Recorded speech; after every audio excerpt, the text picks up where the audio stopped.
Hello everyone, today is March 27th. It is day 538 of the war between Israel and Hamas in Gaza. We're also going to talk about Hamas in Gaza and the uprising against it. I don't know if you guys have seen, but it's very, very important news for you guys today. And we still have 59 hostages in Gaza. 24 are still believed to be alive. And there is a lot going on, not only in the streets of Gaza, but also in the streets of Israel. It says here, Tzel politi kaved, a heavy political shadow, al ma'arechet hashvita, on the judicial system. I personally am a bit saddened by what I'm seeing sort of happening within the people, and we're going to break down everything so you guys know exactly why.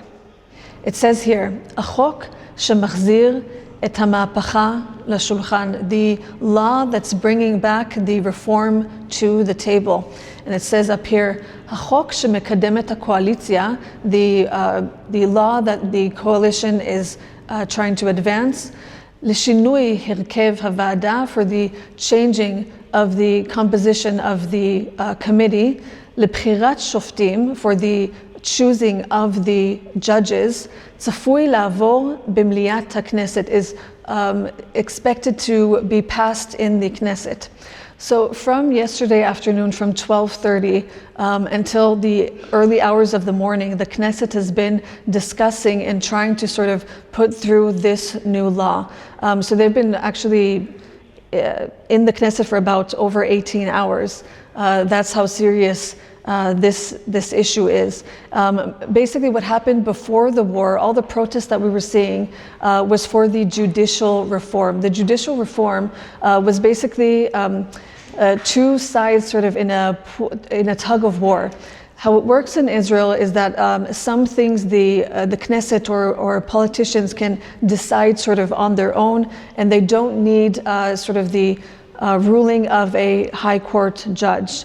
What this causes is sometimes a lot of problems between what the politician wants, what politicians want, and what the judges say is lawful.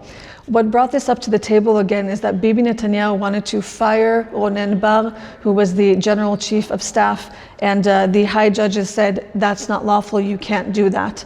And so the reform is basically because both sides feel like there are no checks and balances. So the politicians feel that there's no checks and balances, meaning the judges have too much power in their hands, and the judges say politicians have too much power in their hands. So let me break down to you what happened yesterday in this discussion. It says here, יותר כוח לפוליטיקאים, more power to the politicians. So after one of the high judges basically said that that's not lawful, the Knesset tried to basically fire this high judge. And so they're basically wanting more checks and balances on both sides. And so this is the breakdown of what they were discussing yesterday. So here's what they're suggesting would be changed. The representatives of the legal bureau will be replaced with 2 lawyers that will be chosen by the coalition and the opposition. The other thing is, in order to choose a high judge, they will need a majority of 5 within 9 of the committee members. That will include a coalition representative and an opposition representative. And then the last thing is that the high judge will not be the one to defend the law in the high court, because they're saying that their agenda is basically political. So a lot of people have gone to the streets and protest. It says here that 10,000 protests yesterday in front of the Knesset. And I can tell you, as a person who has been on the field reporting, when you look into people's eyes and you feel the desperation in their heart, you know that they are really afraid that democracy is not being upheld, that, you know, on this side and that side, there's a lot of agendas and political agendas. And I personally am very saddened to see just the general vibe within the people.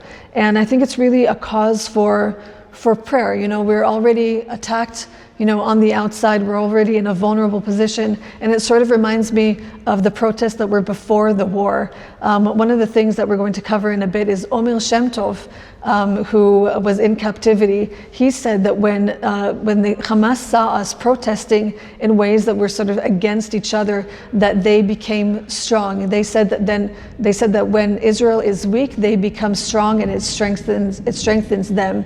And so it's one of those things that I think people don't really realize how much, when you have this inner turmoil, it really does affect how our enemies look at us, and it weakens us from the inside. So without taking one side or another, if you are a person of faith, then please lift up a prayer for this judicial reform. Talking about being weakened, let's talk about Hamas and the protests that are happening in Gaza against Hamas.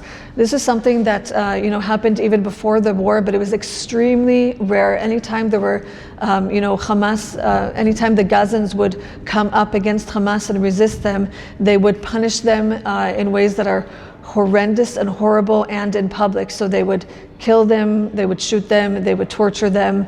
And a lot of that footage, or hidden footage, is something that Al Jazeera doesn't want you to see. Hamas, of course, doesn't want you to see, but we're going to show you guys today. And I want to start with this incredible picture. Here in this picture, we see Gazans, ordinary Gazans, out in the streets, out in the rubble that is Gaza. One of them here is even holding a white flag, and it says here, Hamas hachutza, out with Hamas. And it says here, Haitkomumut ha'azatit, the Gazan uprising. So in the last 3 days, thousands of Gazans have gone out to the street to protest against Hamas.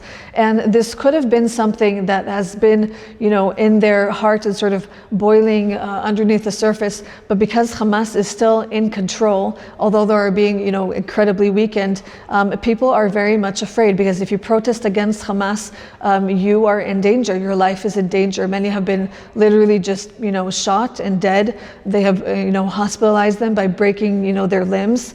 And so many people are afraid, but I think they are so, fed up with Hamas, because they know that, Hamas is the reason for their suffering, that they're not even blaming the IDF anymore. I think what's hard, for some Israelis and a lot of people is that they're looking at this and they're saying, well, they're only crying now because they're suffering, but really they still hate Jews. They weren't entirely against Hamas before, but they're only crying because they're suffering. And you know what? There could be truth to that, but nonetheless, in the last 3 days, they have come out to the streets to express their displeasure. And not only to express their displeasure, but a lot of them are deciding to leave Gaza. It says here, "Rak latzet mipo," to just get out of here. Hazatim ozvim miratzon, the Gazans are leaving out of their own free will. And it says here that about 35,000 of Gazans have left since the beginning of the war. Some of them, completely, for always, for good, and some of them perhaps wanting to come back at some point. Egypt said in the last, I think, week that they were willing to take in about 500,000 Gazans.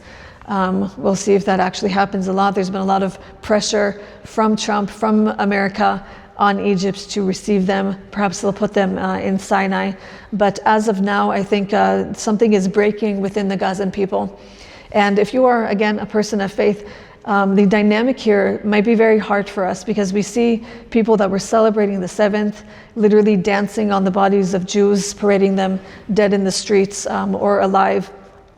And it might be very hard to see these people and have compassion for them.